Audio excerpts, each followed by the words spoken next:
بسم اللہ الرحمن الرحیم۔ السلام علیکم، میں ہوں عابد اقبال۔ ہسٹری آف میاں چنو میں آپ سب کو خوش آمدید۔ دوستو، آج ہمارے مہمان ہیں جی سید طاہر عباس گیلانی صاحب، اور ہمارے ساتھ موجود ہیں جی مظفر سلیم چغتائی صاحب۔ دونوں مہمانوں کو آج کے اس پروگرام میں خوش آمدید کہتے ہیں۔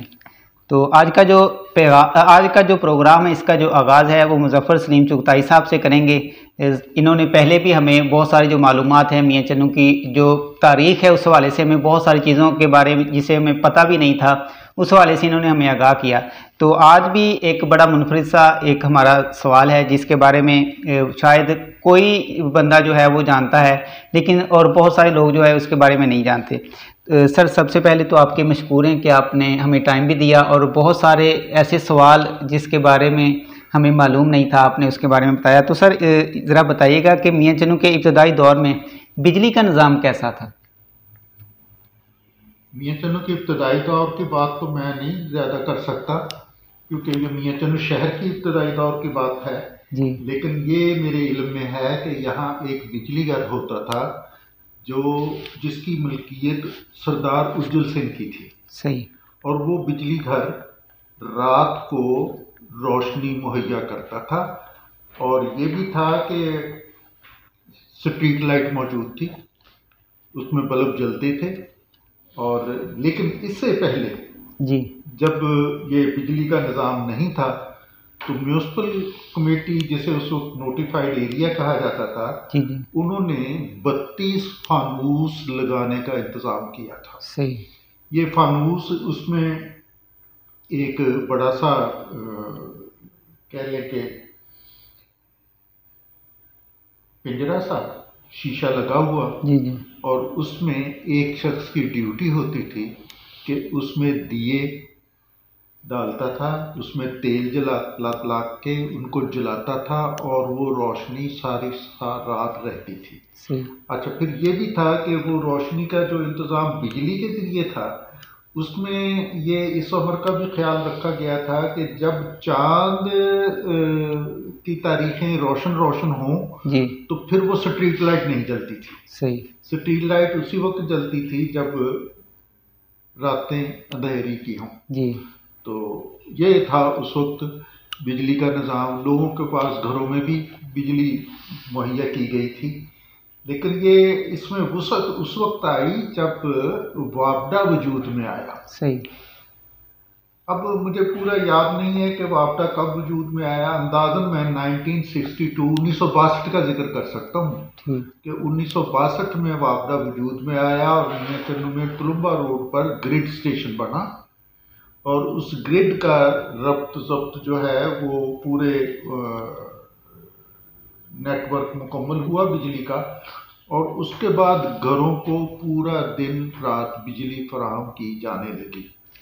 تو سر اس کی پرانی جگہ کون سی تھی بجلی گھر جو تھا؟ بجلی گھر آج کا لاری اڈا، جی، لاری اڈے کی بالکل مشترک دیوار جہاں وابڈا کا دفتر ہے، جی جی، وہاں آپ مرکزی دروازے سے اگر اس دفتر میں داخل ہوں جی، تو تھوڑا آگے جانے کے بعد دائیں ہاتھ آپ کو ایک لمبی سی بیرک نظر آئے گی، جو آج کل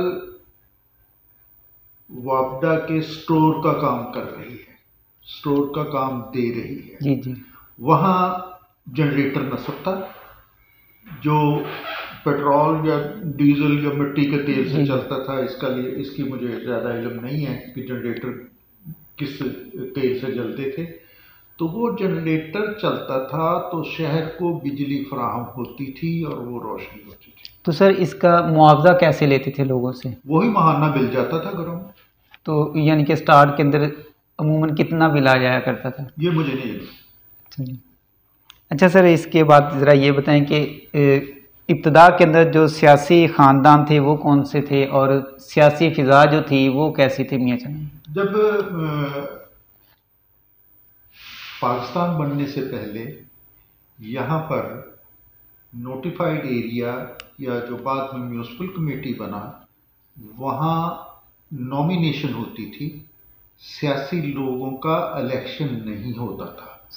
الیکشن کا انتظام جب تک کیا گیا اس کے بعد کچھ لوگ جو ہیں وہ اس میں الیکٹ ہو کے آئے ہیں، زیادہ لوگ اس میں غیر منتخب ہوتے تھے اور وہ سرکاری افسران ہوتے تھے، اور ان سرکاری افسران کے ساتھ ان کا سلسلہ چلتا تھا، اور یہ سردار اجل سنگھ یہ بھی نوٹیفائڈ ایریا کے ممبر ہوا کرتے تھے، اور انہیں نامزد کیا گیا تھا۔ اس سے پہلے ایک ممبر ہوتے تھے لالا چودھری رام، ان کی جگہ پر ان کو نامزد کیا گیا۔ اس میں ایک نام جو ہے وہ خاص طور پہ قابل ذکر ہے کہ شیخ ارشاد علی بھی نوٹیفائڈ ایریا کے رکن تھے۔ یہ شیخ ارشاد علی، جنہیں پیر ارشاد علی بھی کہا جاتا ہے، یہ ان کے صاحبزادے ظہور حسین قریشی، ظہور حسین قریشی کے صاحبزادے شجاعت حسین قریشی، شجاعت حسین قریشی کے صاحبزادے پھر ظہور حسین قریشی، یہ خاندان میاں چنو کی سیاست میں بالا تر رہا ہے زیادہ تر۔ میونسپل کمیٹی جب پاکستان بننے کے بعد انتخابات نہیں ہوئے، بلکہ اس میں ایک خاص طریقہ کار رکھا گیا جس میں میونسپل کمیٹی کے رکن نامزد کیے گئے، باقاعدہ اس کا منادی کی گئی۔ منادی کرنے کے بعد یہ کہا گیا کہ وہ لوگ جو تقسیم سے پہلے، ہجرت سے پہلے جہاں جہاں رہتے تھے، اگر وہ وہاں کسی ادارے کے رکن تھے میونسپل کمیٹی یا نوٹیفائڈ ایریا کے، تو وہ ڈی سی صاحب ملتان کے پاس اپیئر ہوں۔ تو اس طرح بہت سے لوگ جو اپیئر ہوئے اور انہیں رکن نامزد کیا گیا۔ یہ جو نامزد رکن ہوئے تھے اس وقت اس کے میونسپل کمیٹی نہیں بلکہ اسے میونسپل بورڈ کہا جاتا تھا۔ یہ نامزد رکنوں میں ایک نام مجھے یاد ہے، چودھری غلام ربانی ہوتے تھے، چودھری عبدالکریم کمبو ہوتے تھے۔ یہ دو نام مجھے یاد ہیں۔ کہ اسی طرح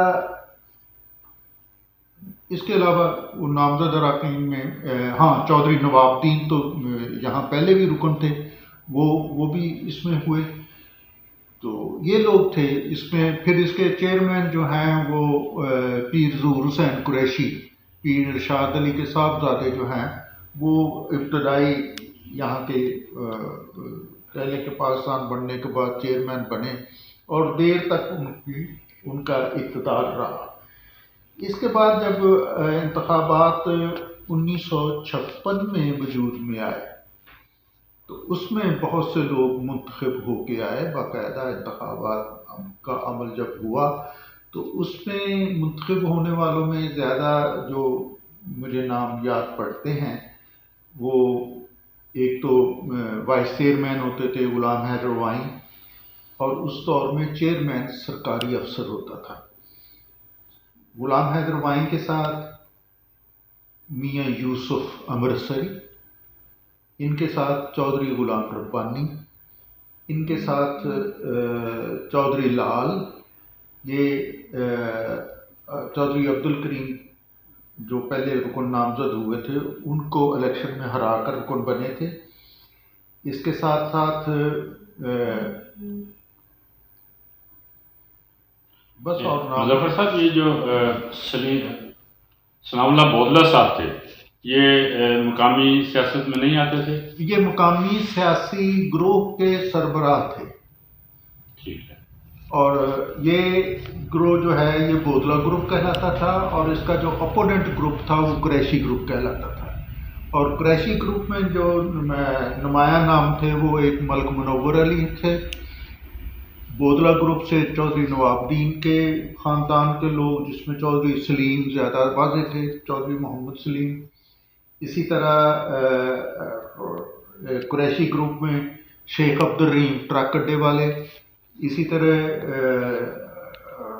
قریشی گروپ میں محمد امین چوہان۔ محمد امین چوہان یہ ملک منور علی جو کہ قریشی گروپ کے سرکردہ تھے اور ممبر بھی منتخب ہو کے بلدیہ میں آتے رہے ہیں، ان کی غلہ منڈی میں آڑت تھی اور محمد امین چوہان ان کی آڑت کے منشی تھے، تو وہاں سے انہیں بھی سیاست کا چسکا جو ہے وہ ہوا اور وہ پھر آگے بڑھتا رہا۔ ایک دفعہ یہ بھی ممبر بن کے میونسپل کمیٹی کے رکن بنے، ایک دفعہ ہی، اور بلکہ کچھ ایسا ہوا تھا کہ انتخابات کا عمل جب شروع ہوا تو مجھے یاد ہے کہ سب سے پہلے 2 وارڈوں کے انتخاب ہوئے، جس میں سے ایک ملک منور تھے اور دوسرے وارڈ میں بھول رہا ہوں، ملک منور ہار گئے چودھری محمد سلیم سے۔ تو اس کے بعد انہوں نے الیکشن کا بائیکاٹ کا اعلان کر دیا۔ الیکشن کے بائیکاٹ اعلان کے باوجود 2 لوگوں نے الیکشن لڑا ان کے گروپ سے، ایک شیخ رحیم اڈے والے اور دوسرے محمد امین چوہان، اور محمد امین چوہان تو جیت گئے لیکن شیخ عبد الرحیم نہ جیت سکے۔ ان کا تعلق کسی سیاسی مقبول سیاسی جماعت سے بھی تھا یا گروپ کی؟ یہ گروپنگ، وہی یہ گروپنگ جو ہے اس وقت جو گروپنگ ہوتی تھی، یہ سارے خود کو مسلم لیگی کہلاتے تھے، لیکن یہ گروپنگ کا ذکر خانیوال اور ملتان سے تھا۔ ملتان میں 2 گروپ تھے، گیلانی قریشی گروپ، خانیوال میں 2 گروپ تھے، ڈاہا اور کھگا گروپ۔ یہ وہی گروپ جو ہے، کھگا گروپ جو تھا وہ قریشی گروپ کے ساتھ تھا، ڈاہا گروپ جو تھا وہ گیلانیوں کے ساتھ تھا۔ یہ ایسے ہی سیاست چلتی رہی ہے، اور یہ اسے آپ ہماری سیاست کا المیہ کہہ سکتے ہیں کہ سیاسی بنیادوں پر کبھی بھی کوئی جماعت کی تنظیم نہیں ہوئی، نہ بنی، نہ کی۔ یہ سب گروپ بندی کا معاملہ تھا۔ وہ الیکشن ہوتا تھا، اس میں دیکھتے تھے کوئی راضی ہو گیا تو ٹھیک ہے، ناراض ہوا تو ہزاروں ساتھیوں سمیت ادھر سے نکل کے ادھر چلے گئے۔ یہی سلسلہ چلتا، اور یہ کھیل آج بھی ہو رہا ہے۔ تو سر یہ طریقہ کار کیا ہوتا تھا انتخابات کا جب ووٹ پڑتے تھے؟ یہی جیسے اب طریقہ کار ہے؟ نہیں، اس میں بہت فرق تھا۔ جو ابتدائی ووٹ پڑتے تھے تو وہ ہوتا تھا کہ صندوقچی پر رنگ کیا ہوتا تھا، امیدوار ان رنگوں میں سے اپنا رنگ چنتے تھے، کسی کا سبز ہے، کسی کا سرخ ہے، کسی کا پیلا ہے، کسی کا کالا ہے، ایسے جیسے رنگ ہیں۔ تو وہ صندوقچی بھی امیدوار نے خود بنوانی ہوتی تھی، اسے دے دیا جاتا تھا کہ اس کا جو سائز ہے، اونچائی، لمبائی، چوڑائی جو ہے وہ یہ ہوگی اور اس انداز سے بنے گی۔ وہ صندوقچی میں ووٹ ڈالے جاتے تھے۔ ہر امیدوار کا جس نے سرخ صندوقچی والے کو ووٹ دینا ہے وہ سرخ صندوقچی میں ڈال آتا تھا، جو سبز میں ووٹ دینا ہے، یہی 2 رنگ زیادہ مقبول تھے تو وہ اس میں ڈال آتا تھا۔ اس میں یہ بھی ہوتا تھا کہ اگر کوئی چادر لے کے گیا ہے تو وہ دوسرے کی صندوقچی اٹھا کے غائب ہو جاتا تھا، یہ بھی سلسلے چلتے رہتے تھے۔ یہ بھی ہوتا تھا کہ یہ اب اس کو ختم کرنے کے لیے بعد میں یہ انتخابات میں یہ بھی ہوا کہ رنگ جو ہے وہ کم پڑ گئے، امیدوار زیادہ ہو گئے۔ صحیح۔ جو معروف رنگ ہیں وہ تو یہی ہے، سبز ہے، سرخ ہے، نیلا ہے، پیلا ہے۔ ان 4 رنگوں کے علاوہ کالا، سفید اس کو لینے کے لیے وہ تیار نہیں ہوتا تھا۔ تو پھر اس کا حل یہ نکالا گیا کہ امیدواروں کو نشان الاٹ کیے گئے۔ صحیح۔ صندوقچیاں وہی ہوتی تھی، اس کے اوپر نشان چسپاں کر دیا جاتا تھا۔ پرچی وہی ہوتی تھی، وہ خواہ اس میں ڈالاؤ خواہ اس میں ڈالاؤ۔ اس میں بھی وہی کام بھی ہوتا تھا، صندوقچی کوئی اٹھا کے لے گیا، کوئی گڑبڑ ہو گئی تو اس میں یہ سلسلے چلتے تھے، لیکن یہ خال خال ہوتا تھا، ہر جگہ پہ ایسا نہیں ہوتا۔ صحیح۔ تو پھر اس کے بعد یہ مرحلہ آیا کہ انتخابی نشان پرچی پر آ گیا اور صندوقچی ایک ہی ہو گئی، ہر شخص نے اسی میں ووٹ ڈالنا ہے۔ صرف انتخابی نشان کے اوپر مہر لگانی ہوتی ہے۔ یہ بھی ہوا ہے کہ انتخابی نشان کے اوپر مہر لگانے کا سلسلہ جب آیا تو لوگوں کو اس کی تربیت ہی نہیں تھی، انہیں یہ نہیں پتہ تھا کہ کیسے کرنا ہے، وہ ایک کی جگہ دو دو مہریں بھی لگا دیتے تھے۔ اور میں نے اس میں بطور اسسٹنٹ پریزائڈنگ آفیسر پہلی دفعہ ڈیوٹی دی جب یہ نشان صندوقیوں کی بجائے پرچی پر آیا۔ جی جی تو 123-15 میں میں بطور اسسٹنٹ پریزائڈنگ آفیسر گیا تھا۔ تو اب میں ووٹ ایک ووٹر کو دیتا ہوں، پرچی پھاڑ کے میں نے دینی ہوتی تھی، تو اسے میں کہتا تھا کہ آپ وہاں ووٹ میں چلے جائیں اور جس امیدوار کو آپ نے ووٹ دینا ہے اس کے نام یا اس کے نشان کے اوپر آپ مہر لگا کے میز پہ جا کے مہر لگا کے آئیں۔ تو وہ بعد میں نے دیکھا کہ کئی پرچیاں خالی تھیں، اور کیونکہ وہ اسکول میں تھا الیکشن آفس، تو اسکول میں جو لگے ہوئے چارٹ تھے اس پر مہریں لگی ہوئی تھی۔ یہ بھی تھا، یہ سارا اسی لیے تھا کہ لوگوں کو اس کی پوری طرح واقفیت نہیں تھی کہ کیسے کرنا ہے، کیا کرنا ہے، بس وہ مہر لگائی اور اس میں وہ دے دی۔ تو یہ سلسلہ بھی یہاں میں یہ بات بھی کروں گا کہ جب ہم سیاسی سٹرکچر کی بات کریں تو سیاسی سٹرکچر ہمارے ہاں کبھی نہیں بنا، مضبوط سیاسی سٹرکچر عارضی بنتا تھا۔ الیکشن کے دن آئے تو پھر ادھر سے ادھر، ادھر سے ادھر پروازیں، جوڑ توڑ کی سیاست زیادہ، جوڑ توڑ کی سیاست زیادہ، اور اس کے نتائج بھی پھر اس کے مطابق ہی آتے تھے۔ تو یہ ہمارا جو سیاسی ڈھانچہ تھا وہ اس طرح آہستہ آہستہ ڈیولپ ہونا شروع ہوا۔ تو سر کیا جیسے اب سیاستدان ایک دوسرے کی پگڑیاں اچھالتے ہیں، کیا اس وقت بھی یہی عمل تھا؟ یہ پگڑیاں اچھالنے والی باتیں کر لیں یا تانے دینے والی بات کر لیں یا ایک دوسرے کو برا بھلا کرنے کی بات کر لیں، یہ تو چلتی ہے۔ ہر امیدوار دوسرے کے نقائص بیان کرے گا، اپنی صفات بیان کرے گا، اپنی صفات بیان کرنے کے لیے اس نے کچھ لوگ ساتھ رکھے بھی ہوتے تھے، وہ ان کی تقریریں کرتے تھے ان کے حال میں، تو یہ تو چلتا ہے، لیکن زبان گندی نہیں ہوتی تھی۔ صحیح، سب سے جو اہم بات تھی وہ تھی کہ زبان گندی نہیں ہوتی تھی، ایک دوسرے کی بات ضرور کرتے تھے کہ وہ اس لائق ہے یا نہیں ہے، اس لائق ہے یا نہیں ہے۔ اخلاق سے گرنے کا اس وقت عمل نہیں ہوا تھا۔ تو سر یہ ووٹنگ لسٹ کا کیا طریقہ کار تھا؟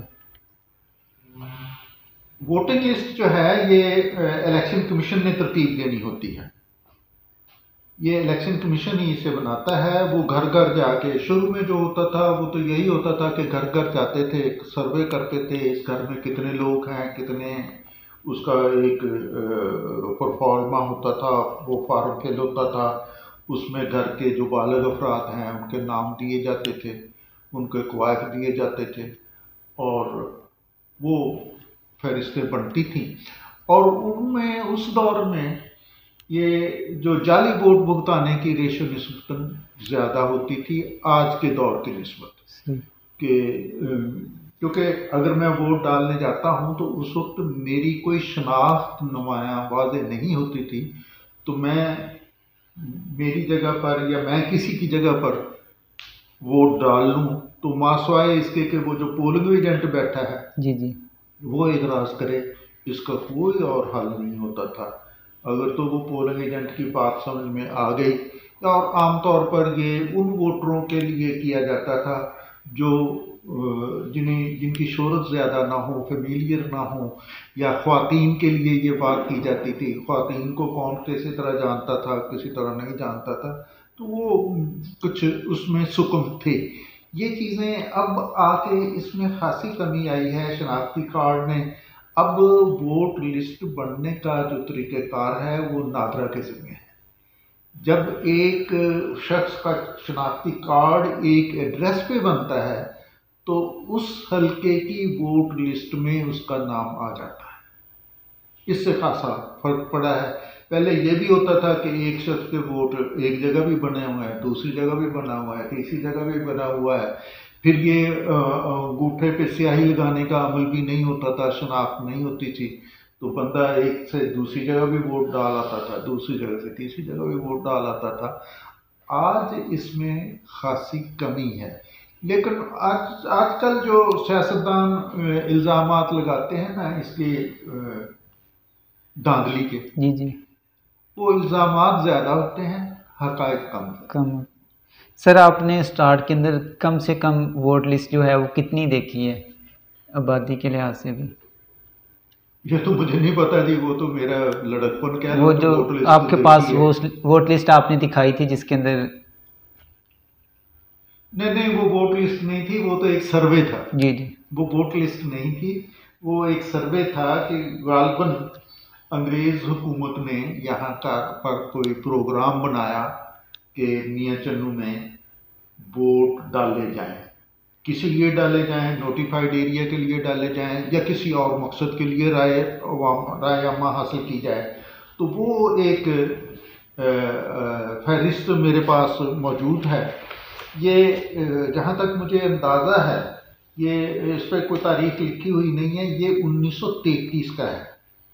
اور اس میں یہ بات بھی میں آپ کے علم میں لاؤں گا کہ اس وقت محض 8 بلاک تک شہر تھا۔ 8 بلاک تک؟ 8 بلاک، 1 2 3 4 جی 5 6 7 8 9 10 11 12 15 تک شہر کا وجود نہیں تھا، صحیح، کوئی عمارت نہیں تھی، کوئی ترتیب نہیں تھی۔ لیکن اس کے ساتھ ساتھ بعض ایسے حلقے بھی موجود تھے۔ اس کا میں تو چاہوں گا کہ اس وقت شہر کو 4 حصوں میں تقسیم کیا گیا، جسے آپ کہہ لیں کہ 4 وارڈوں میں تقسیم کیا گیا۔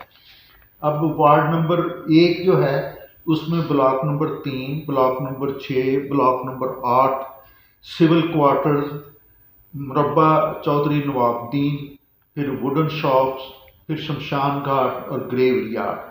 اب اس میں آپ یہ دیکھیں کہ بلاک نمبر 8 کے بعد آبادی جو ہے وہ شمشان گھاٹ میں ہے یا قبرستان میں ہے؟ جی، درمیان کا سارا علاقہ خالی، بستی سعود آباد کا کوئی وجود نہیں۔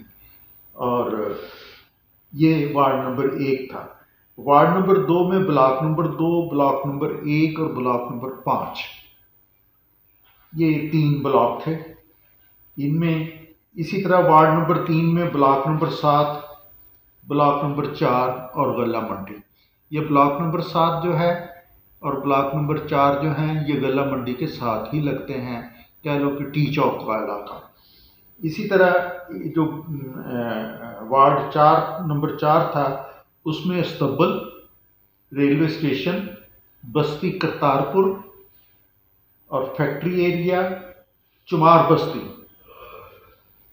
سویپرز کوارٹر اور کوٹھی گر پرتاپ سنگھ، یہ وارڈ نمبر 4 تھا۔ اب ان کی میں آپ کو مزید تفصیل یہ بھی بتا دوں کہ وارڈ نمبر 1 کے بلاک نمبر 3 میں ہندو ووٹرز کی تعداد 1، مسلم ووٹر 143، سکھ کوئی نہیں، دیگر 4، یعنی اس بلاک نمبر 3 میں 115 ووٹ تھے اور اس میں مسلمان اکثریتی آبادی تھی۔ اسی طرح بلاک نمبر 6 میں ہندو 8، مسلمان 12، سکھ 6، دیگر کوئی نہیں۔ اسی طرح بلاک نمبر 8 میں 32 ہندو، 32 مسلمان اور 4 سکھ اور 3 دیگر۔ اسی طرح سول کوارٹرز کے ایریا میں جسے آپ کہہ لیں کہ جس میں ہسپتال آتا ہے، جس میں تھانہ آتا ہے، جس میں ریسٹ ہاؤس آتا ہے، اس ایریا میں 8 ہندو، 34 مسلمان، 4 سکھ اور دیگر 3۔ اسی طرح وہ علاقہ جو چودھری نواب الدین کا ذاتی رقبہ تھا اور انہوں نے وہاں فروخت کیا، جسے بعد میں غریب آباد کا نام بھی دیا گیا، وہاں 3 ہندو، 1 ہندو، 10 مسلمان، دیگر 3۔ اسی طرح چودھری نواب الدین کے ساتھ لکڑی کی دکانیں بھی تھیں، انہیں ووڈن شاپ لکھا گیا، اس میں 3 ہندو، 3 مسلمان، اور جو شمشان گھاٹ جسے آج آپ مسانہ بھی کہتے ہیں، جی وہاں 3 ہندو رہتے تھے، اور جو قبرستان تھا وہاں 5 ووٹر تھے مسلمانوں کے، کوئی اور مذہب کے لوگ اس میں نہیں تھے۔ اب اسی طرح وارڈ نمبر 2 کی جب میں بات کروں گا تو بلاک نمبر 2 میں 101 ہندو، 48 مسلمان، 16 سکھ اور 14 دیگر۔ بلاک نمبر 1 میں 44 ہندو، 16 مسلمان، 10 سکھ، دیگر نیل۔ بلاک نمبر 5 میں 104 ہندو، 19 مسلمان، 15 سکھ، دیگر کوئی نہیں۔ یہ اسی طرح وارڈ نمبر 3 میں جو بلاک نمبر 7 میں 84 ہندو، 12 مسلمان، 30 سکھ اور 1 دیگر۔ بلاک نمبر 4 میں 110 ہندو، 13 مسلمان، 24 سکھ اور 9 دیگر۔ غلہ منڈی میں 254 ہندو، 3 مسلمان، 24 سکھ اور 74 دیگر۔ اب میں بات کروں گا وارڈ نمبر 4 کی۔ اس میں سب سے پہلے تو استبل آتا ہے۔ استبل میں 1 ہندو، 10 مسلمان۔ ریلوے اسٹیشن میں 17 ہندو، 11 مسلمان، 1 سکھ۔ کرتارپور میں 3 ہندو، مسلمان کوئی نہیں، 18 سکھ۔ فیکٹریز ایریا میں 45 ہندو، 6 مسلمان، 28 سکھ، 13 دیگر۔ چمرنگ بستی میں 15 کے 15 چمار رہتے تھے۔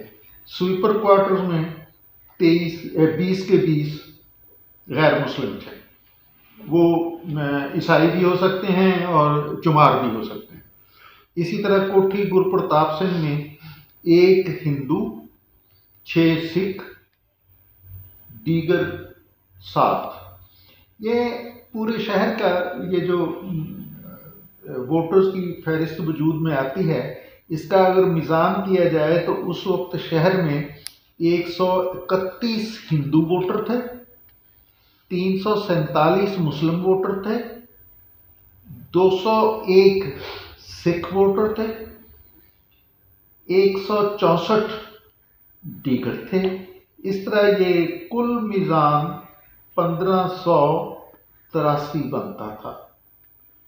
تو میاں چلو ایک چھوٹی بستی تھی جس میں اتنے تو ووٹر تھے، باقی آپ سمجھ لیں کہ تقریباً اس سے آبادی جو ہے وہ آپ 4 یا 5 سے ضرور دے سکتے۔ ہاں جی، 3-4۔ تو سر ان اقلیتوں میں کوئی بندوں کو یعنی کہ کسی سرکاری محکمے میں بھی جگہ مل جاتی تھی، یا یہ جو سیاسی جب کوئی؟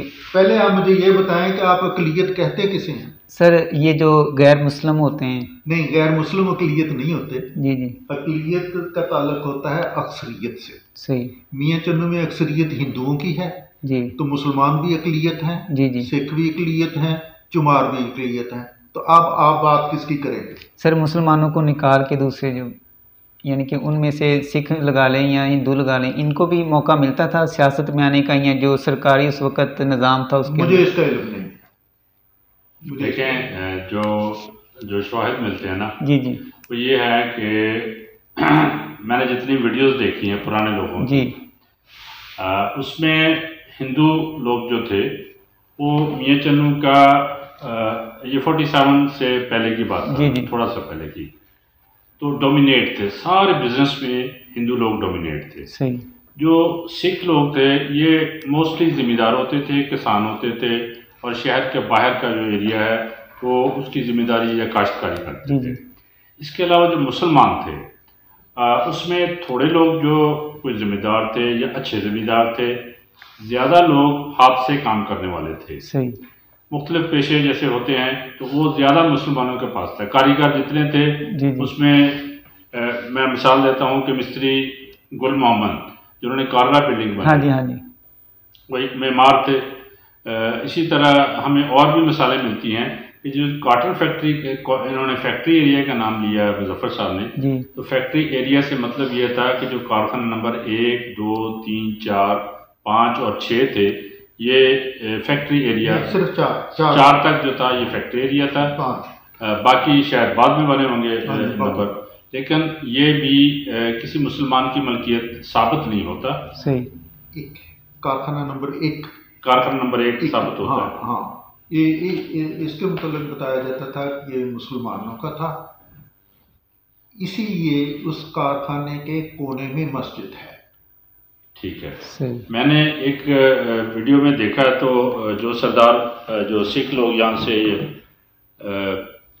ہجرت کر کے گئے ہیں تو وہ کہہ رہے ہیں کہ جب 47 کا یہ جو ماحول بنا جب تو کچھ جگہ پہ حملے وغیرہ بھی ہونے شروع ہو گئے، تو کچھ جو ہندو آبادی تھی وہ غلہ منڈی میں ان کو پناہ دی گئی، اور جو سکھ آبادی تھی اس کو کارخانہ نمبر 2 میں 3 میں شاید اس میں ان کو رکھا گیا، اور پھر آرمی آئی اور آرمی وہاں سے ٹرک بھر کے لے گئی، اور وہ 5-7 دن اس کارخانے میں حفاظت میں رہے، اور اسی طرح جو ہندو آبادی تھی وہ غلہ منڈی میں. چلیے اس میں تھوڑی سی بات میں گزار کروں گا کہ یہاں جو غیر مسلم آبادی تھی جو کہ اکثریت میں تھی شہر میں، دیہات میں مسلمان اکثریت میں تھے، اسی لیے یہ علاقہ پاکستان میں شامل ہوا.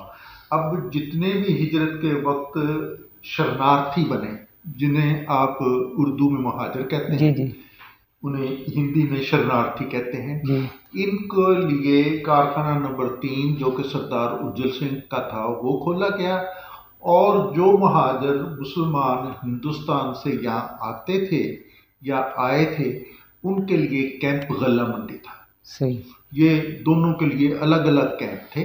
جو غلہ منڈی میں لوگوں کو پہلے اتارا جاتا کیونکہ آنے کا جو وسیلہ تھا وہ ریلوے لائن تھی، اور وہاں سے نکال کے انہیں غلہ منڈی میں بٹھا دیا جاتا، پھر آہستہ آہستہ ان کو پورے شہر میں بھیجا جاتا. اس میں یہ جو فہرست میں نے گوشت گزار کی ہے، اس میں آپ کو صرف ایک بلاک نمبر 3 ایسا ہے جس میں مسلمان 143 ہیں اور ہندو 1. یہ وہ بلاک ہے جہاں جامع مسجد ہے، اور شہر میں جتنے بھی منڈی کے مزدور، صنعت کار، دستی کام کرنے والے، دستکار، یہ تمام لوگ وہاں رہتے تھے. اس میں دھوبی تھے، موچی تھے، ماشکی تھے. یہ محلہ صرف انہی کا تھا، اور اس محلے کو ان امیر زادوں نے غریب آباد کہا کرتے تھے اسے. اور یہ جو ٹی چوک والا محلہ ہے، یہ جو بلاک نمبر 7 ہے، اس میں مندر بھی واقع ہے، اور اس میں آپ نے انہوں نے تعداد بتائی ہے شاید 115 کے 116 84. اس میں 84 ہندو، 12 مسلم، 30 سکھ. جی. تو اس ایریا میں ہندو زیادہ تھے، ہندو آبادی زیادہ تھی. جو مندر کے ساتھ والا ایریا ہے، یہ نیچرلی ایک بات ہے کہ وہ مندر کے ساتھ والا. آپ یہ دیکھیں نا کہ کل آبادی جو ہے وہ اس وقت جو ووٹرز کل بنائے گئے وہ 1531 سال اس کا، تو اس میں 831 ہندو تھے. نصف سے زیادہ آبادی ہندوؤں کی تھی، اور مسلمان جو تھے وہ 20% ہندو مسلمان تھے، اور سکھ یہ 20 سے کچھ کم، اور دیگر جو ہیں وہ 10%. یہ اس کی ریشو تھی. تو اس لیے یہ عجب سا سلسلہ بنتا ہے کہ میاں چنو کی جو آبادی ہے، اس میں ایک بات جو ہے وہ آپ کے علم میں لانا چاہوں گا کہ میاں چنو ایک بزرگ کے نام پر ہے. وہ مسلم ہے. آبادی یہاں زیادہ تر ہندوؤں کی ہے. یہ آپ نے پوچھا کہ کیا مسلمانوں اور سکھوں کو سیاسی کوئی رائت حاصل تھی، تو اس میں جو میں نے گزارش کی کہ شیخ ارشاد علی شروع سے ممبر بنے، اور سکھوں میں سے سردار عجائب سنگھ رکن رہے، پھر بعد میں سردار اجل سنگھ بھی رکن رہے. لیکن یہ سارے وہ لوگ تھے جو انگریز کے کاسا لیس، اس کے قریب قریب رہنے والے. میں نہیں وہ بات میں آف دی ریکارڈ آپ سے کروں گا.